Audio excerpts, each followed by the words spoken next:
বরগুনার পাথরঘাটায় জাকির নামের এক সৌদি প্রবাসী বাংলাদেশ থেকে ৩ জন যুবককে নিয়ে তাদের সাথে প্রতারণা করেছে এমন একটি ভিডিও সামাজিক যোগাযোগ মাধ্যমে আপলোড করেছিলাম। এই বিষয়টি নিয়ে পরবর্তীতে অভিযুক্ত জাকির এবং তার পরিবারের সাথে আমরা কথা বলার চেষ্টা করেছি। তাদের সাথে কথা বলতে গিয়ে আমরা জানতে পেরেছি এই জাকির বিগত ২২ বছর যাবৎ সৌদি প্রবাসে অবস্থান করছেন এবং তিনি বাংলাদেশ থেকে প্রায় ১০ জন যুবককে সৌদি প্রবাসে নিয়ে তাদের কর্মসংস্থানের ব্যবস্থা করে দিয়েছে। যতজনকে তিনি বাংলাদেশ থেকে সৌদি আরবে নিয়েছেন তাদের কারোরই অভিযোগ নাই, শুধুমাত্র এই ৩ জন তাদের বিরুদ্ধে যে অভিযোগ করেছে সেটি এর আগে আপনারা দেখেছেন। তবে আমরা জাকির এবং জাকিরের পরিবার আশপাশের বিভিন্ন লোকজনের সাথে কথা বলার চেষ্টা করেছি এবং যাদেরকে তিনি সৌদি আরবে নিয়েছেন তাদের অনেকের সাথে আমরা কথা বলার চেষ্টা করেছি। আসলে জাকির সম্পর্কে এলাকাবাসী, তাদের পরিবার এবং সৌদি আরবে যাদের নিয়ে কর্মসংস্থানের ব্যবস্থা করে দিয়েছে তাদের কি মতামত আজকের পুরো ভিডিওর মাধ্যমে আপনাদের সামনে সেটি তুলে ধরার চেষ্টা করছি।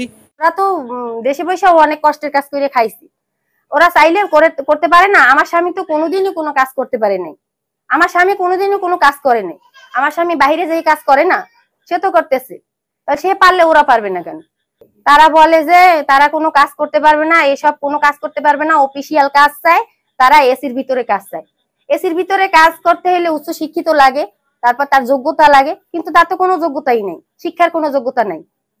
এই গ্রামে বসে হাল চাষ করছে, ওখানে যাই অফিসিয়াল কাজ চাইতেছে।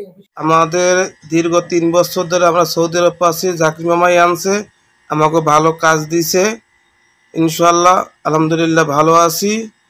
কিন্তু ৩ জন লোক আনছে, তাদের কাজ দিয়েছে, কাজ দেওয়ার পরে তারা কাজ করবে না। আমাকে রুমে ছিল প্রায় ১ মাস ধরে, কুরবানির পরে আনছে। যে জায়গায় কাজ দিছে সে জায়গায় বেতন দিছে, কিন্তু এখন বেতন ঠিক মতন দেয় না, কাজ কম, এই জন্য বেতন দেয় না। তারা বলছে যে পরে দিবি, কিন্তু এরা থাকবো না। পরে জাকির মামা আনছে, আইন মদিনায় দিয়েছে, একজনে ২০০০ রিয়াল করিয়া টাকা দাম্মাম দিয়েছে, এই জায়গায় একজন ২০০০ টাকা। কিন্তু যেই লোক গেছে তাদের কাছ থেকেই তোমার মুখ থেকে জিজ্ঞাসা করলেই তারা বলবে সত্য না মিথ্যা।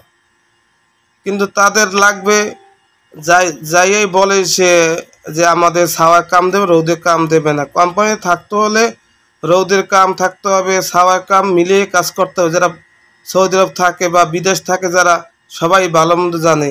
জাকির পোলানা আমার আনছে, আমার ১ মাস পর কাজ দিয়েছে।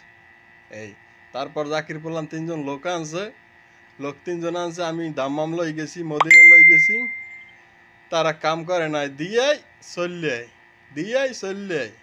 এখন জাকির পোলানের ফাও দোষতে আছে হেরা। জাকির অত ভালো ছেলে, ছোটকালে দেখছি, ছোটকালে ল্যাংটা বসতে আমি তো এই দিন আমাকে পারি ওই, আর এই যে আমি মেরি অমিথ্যে কথা, সব মিথ্যে রটাই ছেড়া। হ্যাঁ আকামা না কি দিয়ে শুনছি, হ্যাঁ নামে ষড়যন্ত্র করছে, হ্যাঁ ভেন্দি পলাই কোথায় গেছে, কি বলবো, হেরাই গুন্ডো বাজছে।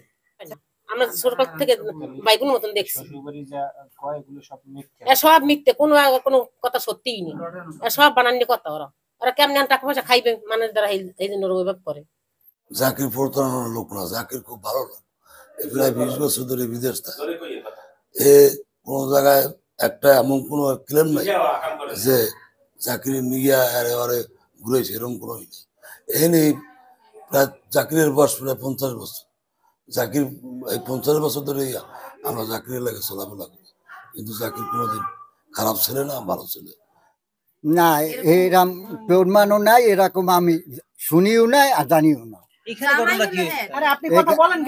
এখানে গঠন হয়েছে এগো ২ মাস সময় নিয়েছে, এখানে আমাদের সই নেওয়ার পর এগো ৫ জায়গায় কাজ দিয়েছে, তারা কাজ করবে না আর একটু কাজ করে, ২ জনে করবে না আর একটু কাজ করে। ৪,৩৮,০০০ টাকা করে আমি নিয়েছি, মিজানেরটাও আমি হাতে নিয়েছি, আর ওই মেহেদিরটাও আমি হাতে নিয়েছি, জহিরেরটা এরা ব্যাংকের মাধ্যমে দিয়েছে। কিন্তু এখন মিথ্যার কিছুই নাই, যেটা সত্য তাই। মানে মালিকই এয়ারপোর্ট দিয়ে নিয়েছে গাড়িতে, আমার স্বামীও লাগে আনলে এই জাকির। কিন্তু ওরা যেগুলো করছে এগুলো আমাদের সাথে নাটক করছে, আমাকে ওই ফাঁসাইবে করে। আমার কানের জিনিস বন্ধক থুইয়া, এরপর আমি মেহেদির বাপের টাকা দিছি ২০,০০০। ওই মিজানের আম্মুরে চাউল দিছি ঘর দেয়া, এই চিনি দিছি, মানে ইফতারির কিছু আমি দিয়ে দিছি, আমার ঘরে করা ছিল, ২ হাঁড়ি চাউল দিছি।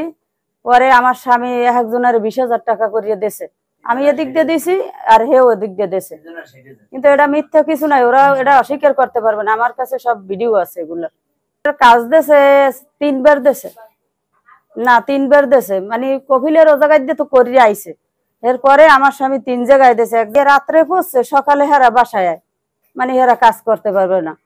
ওই মানুষের যাইয়া কইতেছে কয় এগুলো সাপ্লাইয়ের বিষয়, তাই বেতন দিতে আছে না, তাই অমুক সমুক। মানে আমার স্বামী কইতেছে যে তোমরা দেখো, আগে দেখো, তোমরা 2 দিন কাজ করিয়ে বা 1 মাস কাজ করিয়ে দেখো, যদি টাকায় না পোষায় ওই সময় আমি ব্যবস্থা করবো। কিন্তু বেতন দর ছিল 1600 রিয়াল ওই জায়গায়, পাইপের কাজ। কিন্তু কাজেরও ভিডিও আমার কাছে আছে। আর 2 জায়গায় যে দেশে, একটা হয়েছে আবাসিক হোটেল, 1000 টাকা বেতন, 1000 রিয়াল। আর হয়েছে খাওয়া খাওয়া মালিকের, এটা হয়েছে হোটেলের কাজ। কিন্তু ওই খাইবে আর ওই মোবাইল খরচ টরচ সব ওই জায়গার, এটা হয়েছে এসির ভিতরে। কিন্তু ওই জায়গায় যেই বেতনের কথা শুনছে কম, এখন আর ও জায়গায় যাইবে না। এখন সকালে রাত্রে কইছে কয় যামু, কিন্তু সকালে উঠতে কয় তোমরা রেডি হও, কয় আমরা যামু না। ওগুলো তো সবই মিথ্যে, ওগুলো এদের নাটক। এই মালিক ফয়ের আমার কাকা, এগোও ভালো জানে, আমাকেও ভালো জানে। কিন্তু এর কাছে আমার স্বামী ফোন দিয়ে কথা বলছে এই প্রায় 4 দিন আগে। তারপর এর কাছে বুঝেই কইছে যে কাকা এরকম যে জায়গায় কাজে দিয়ে ওরা কাজ করে না, কিন্তু আমি কি করতে পারি। এখন আমি আমার আর কুল হয় না, আমি কত টাকা আর বেতন পাই। আমি এই 4 মাস ধরে বাড়ি টাকা পয়সা দিতে আসি না, কিন্তু ওদের পিছনে এইগুলো যাইতে আছে। তাহলে আমার পক্ষে আর সম্ভব না। এখন ওদের কাজ ওদের খুঁজছে নেও, যদি আমার হ্যান কিছু টাকা পয়সাও দেওয়া লাগে আমি দিমু। আসসালামু আলাইকুম। আমি শ্বশুরবাড়ি এলাকা থেকে 3টে লোক আনছি। তো লোক কফিলের মাধ্যমে আনছি আমি। তো কফিলের মাধ্যমে আনছি মতো ডিউটিতে দিয়েছি মাকসালায়। এরা জায়গায় কাজ করছে 6-7 মাস, ও জায়গায় বেতনও দিয়েছে। তো এরা বলতে আছে যে বেতন কম, বেতনে আমরা কাজ করবো না। তারপর আমি করছি কি যে ঠিক আছে তোমরা অন্য জায়গায় কাজ করো, কাফাল হয়ে যাও, সমস্যা নেই, টাকা কিছু লাগলে আমি দেবো, সমস্যা নেই। পরে আমি নিয়ে আসি ঈদের দিন 6 তারিখে নিয়ে এসে আমার বাসায় প্রায় 1 মাস আসিলে আমি অনেক জায়গায় কাজ দিছি। এরা মনে করেন কোনো জায়গায় কাজ করতে চায় না, ঠিক আছে। এরা খালি এটা কাজ ভালো না, ওটা ভালো না, এরকম করিয়া এই। তারপর আমি বাড়িতে টাকা পয়সাও দিয়েছি। বাড়িতে হাসানা বাড়িতে দিয়েছি 10,000, জহিরের বাড়িতে দিয়েছি 20,000 টাকা, মেহেদের দিয়েছি 20,000 টাকা। তারপর টাইলসের যা লাগে আমি দিছি, বলছি সমস্যা নেই, তোমরা চলো, ঠিক আছে। তারা মনে করেন কোনো জায়গায় কাজ করতে চায় না। এই পরে এরা করছে কি আমার বাসা থেকে পলাইয়ে গেছে, ঠিক আছে।